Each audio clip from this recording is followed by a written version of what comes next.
আসসালামু আলাইকুম। আলহামদুলিল্লাহ, একটা খুশির খবর আছে যে ২০২২ সালের কলিং এ লাস্টে যে টিকিট না পাওয়ার কারণে ১৮,০০০ কর্মী আসতে পারেন নাই।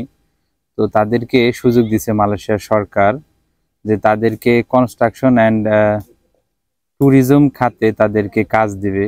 এখন যারা আসতে পারেন নাই তাদেরকে কিন্তু এজেন্সি থেকে ফোন দিয়ে জানাবে না।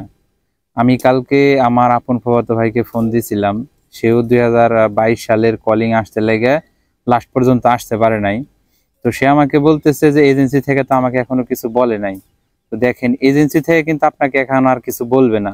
তার কারণ আপনারা যে এই ১৮,০০০ কর্মীকে নিয়ে আসবে, সে ১৮,০০০ কর্মীর এজেন্সি কোনো কিছু করবে না। কারণ এজেন্সি এদের থেকে কোনো কিছু খাইতে পারবে না। এটা সম্পূর্ণ সরকারিভাবে বুয়েসেলের মাধ্যমে এই কর্মীগুলাকে নিয়ে আসবে।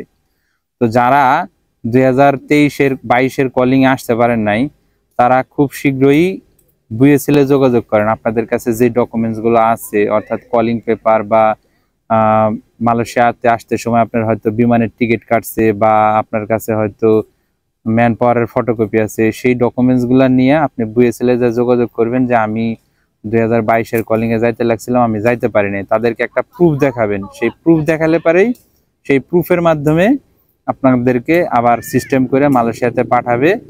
বিমান ভাড়া এবং কি মাইগ্রেশন কিছু খরচ আছে, ট্রেনিং করাবে আবার নতুন করে, এই খরচগুলো দিয়ে আসতে পারবেন।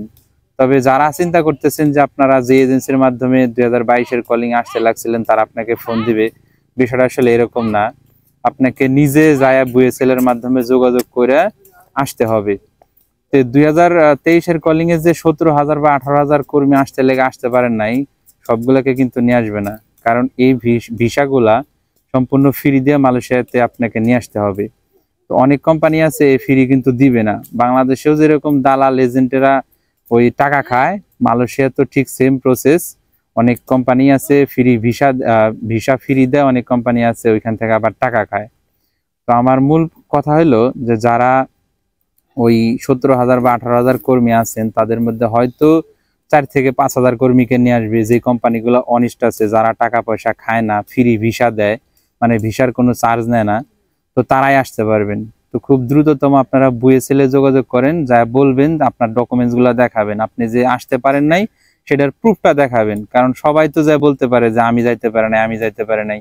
তো আপনার কাছে যে যে ডকুমেন্টসগুলো আছে ওই ডকুমেন্টসগুলো নিয়ে খুব শীঘ্রই বুয়েসেলের যোগাযোগ করেন, যা বলেন যে আমি ২০২৩ কলিং এ যাইতে পারিনি টিকিটের কারণে। আপনার যে প্রমাণগুলো আছে সেগুলো দেখাবেন।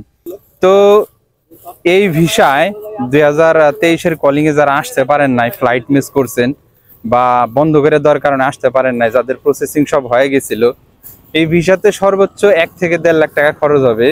তাই এজেন্সি কিন্তু আপনাকে ফোনও দিবে না, এজেন্সি আপনাকে কোনো প্রকারের হেল্প করবে না।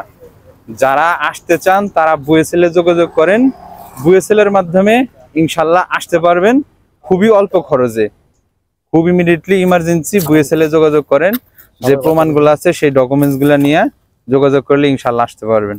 আর নতুন করে যে কলিংটা, এটা এখনো আলাপ আলোচনা চলতেছে, খুব শীঘ্রই খুলে দিতে পারে। তো দেখতে আমার ভিডিওটা অবশ্যই চ্যানেলটাকে সাবস্ক্রাইব করবেন, পাশে থাকা বেল আইকনটা বাজার দিবেন পরবর্তী ভিডিও নোটিফিকেশন পাওয়ার জন্য। ভালো থাকবেন, সুস্থ থাকবেন, আল্লাহ হাফেজ।